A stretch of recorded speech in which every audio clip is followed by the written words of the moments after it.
Hi there, Sandra here from Create in Spain, and today I thought I'd show you how to make your own mini tassels for different projects.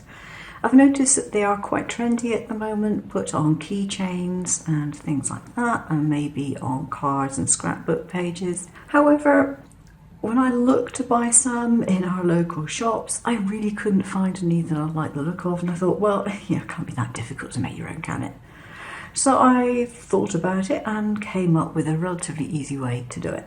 A little bit fiddly to start with, but once you get used to it, not too bad. Now I'm using a bow maker.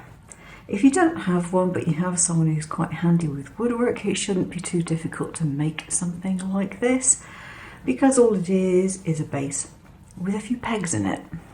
Not difficult to do at all. And I use a piece of non-slip stuff underneath it to make sure that it stays more or less in the same place, generally. My sticky stuff isn't very sticky at the moment, I need to clean it, but I'll risk it. So I'm going to make a string one, and for this what I've got is a relatively fine string. It's one that I use on cards and things anyway. It's white, but you can get it in different colours, and the other thing is, if you really want it a custom colour, you can colour it with an alcohol marker. Now I took a piece of string that is approximately my arm span. So you want to fold it in half, and where you have the centre fold, you need to make a little knot with a loop. So it doesn't have to be a big loop, but you want that loop at the top, like so.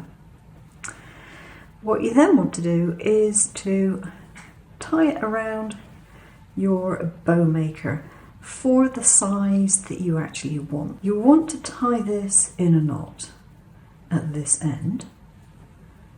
Just a simple knot, not a complicated one. You can pull it quite tight, and obviously that will shorten the thread, so you will get it slightly smaller. But you want to put that into a knot at this end, and try and keep your knot, if possible, at opposite ends, like so. Now one end you want to just keep out of the way. The other end you want to wrap around and put it underneath that holding piece that you've got in your other hand, and you wrap it around time and time again until you've used it all up. Now again, move your knot to the top end if you can, and then you can pull it tight. And what you want to do is just take a little piece of masking tape and just tape it down to hold it. Now this other one, you hold that at the top and you just wind it around the top. So this one is even easier. But the reason I do that is so that this little knotted piece goes in the middle of all the loops, not at one end. It's up to you if you want to bother with that or not. So you take this one and you catch that thread or string, whatever it is, wool, underneath that piece of tape as well. So you just got it wrapped around. Now if you move up the knot just a little bit, not a great deal, but a short piece of string, I've only got about 4 inches, something like that there, and put that underneath, and you can pull that around and you can tie it in a knot. Now at this stage you want to make sure this knot is quite tight. So if you can't actually hold it to do it, what I suggest you do is hang on to that and use a dab of hot glue. And so you can now take this off of the pegs, and all you have to do is to wrap these short ends around, and again use a little dab of hot glue to keep it in place. You can use other glue if you've got something that you like to use that you know will hold it and hold it quickly without getting you in a mess. By all means use that. So the other bit can be wrapped around